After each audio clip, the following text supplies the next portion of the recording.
Hey Aphrodisiacs, it's me Khadisiac. So if you're new to my channel, if it's your first time here, then please hit that subscribe button so that you can get notified of whenever I upload a new video, which is usually on Sundays. And if you guys are already subscribed, then welcome back to my channel, you guys. Okay, so today's video is going to be all about what is moisture overload, how to recover from, how to prevent this from happening. First, I just want to start out with defining what is moisture overload. So basically, the short definition to that is just over moisturizing your hair. So you do things like deep conditioning for overnight or hours, like longer than it says on the product's packaging, the Baggy Method every single night. Maybe you wet your hair every single day and don't allow your hair to dry so it stays wet.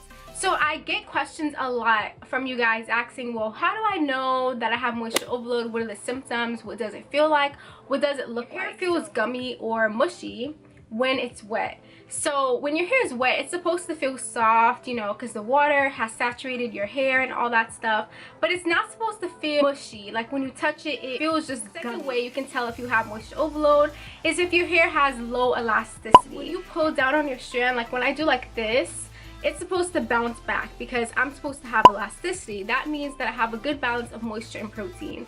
When you have moisture overload, you have too much moisture in your hair. You don't have enough protein and your hair is very weak, so it's not going to have that ability to just bounce back. So as I'm going to let this go and it's going to bounce back like right how it was, that means that my hair is at a good place, it's balanced and all that good stuff. Okay, so another way that you can tell that you have moisture overload is your curls will not hold. So when you go on to styling and your hair starts to air dry, you'll notice your hair is just not defined. Just have frizz, a lot of frizz, no real curl definition.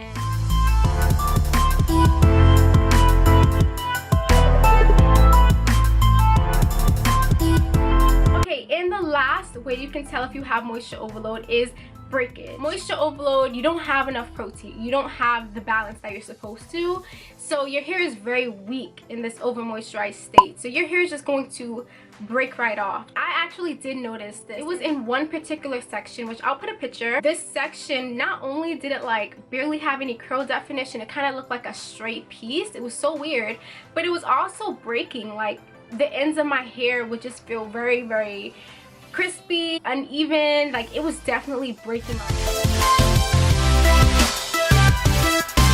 So in my opinion, you guys, I think that there are two different types of moisture overload. There's short-term moisture overload and then there's long-term moisture overload. So short-term moisture overload would be an example of one night you deep condition overnight, the next morning you notice your hair is super mushy. You can shampoo with a mild cleanser. I don't really think that you have to use a sulfate for this because it's not moisture overload that has been building up over time. It's just like this one night you did something wrong, you just kind of want to get your hair back to where it was. So I would recommend something like this. This is the Shea Moisture Sacha Inchi Rescue and Repair Clarifying Shampoo. This specific shampoo, I don't know how to pronounce this. I'll put the name right here. I was doing some research and this ingredient is actually an alternative to sulfate. So if you have short-term moisture overload, grab yourself something like this and shampoo your hair. Do like 2 lathers. That's really gonna help to get that buildup residue that was left on your hair, and it's just gonna wipe it away. After you use your shampoo, you want to follow up with a protein treatment for 15 minutes. There's so many different ones. There's Aphogee, there's the Nothing But Intense Healing Mask, which I love. Then after you do your protein treatment, you want to follow up with a moisturizing deep conditioner. This is gonna get your hair back into being balanced.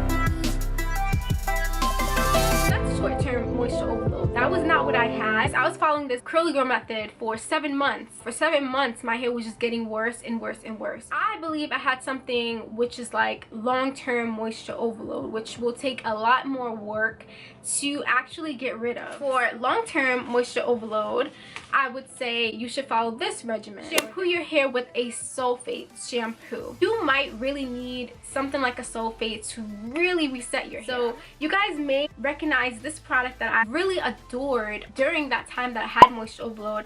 It is the RS Hair Mayonnaise. I believe I was using this as my shampoo, this as my protein, and then the RS Replenishing Conditioner as my moisturizing DC, and it was actually helping my hair to come back. This was what I was doing before I cut my hair. Like, my hair was actually bouncing back. I had elasticity, like, yes, it was coming back.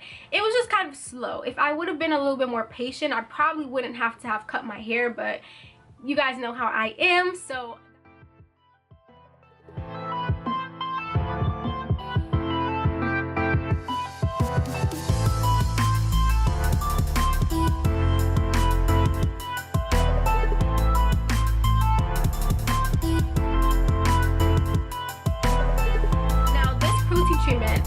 although I was not using sulfates, this protein treatment has sulfate in it.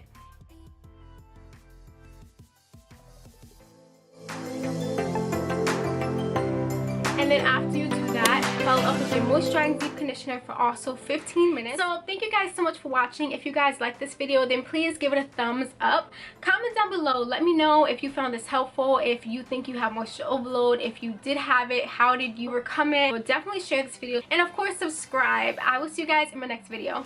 Bye guys.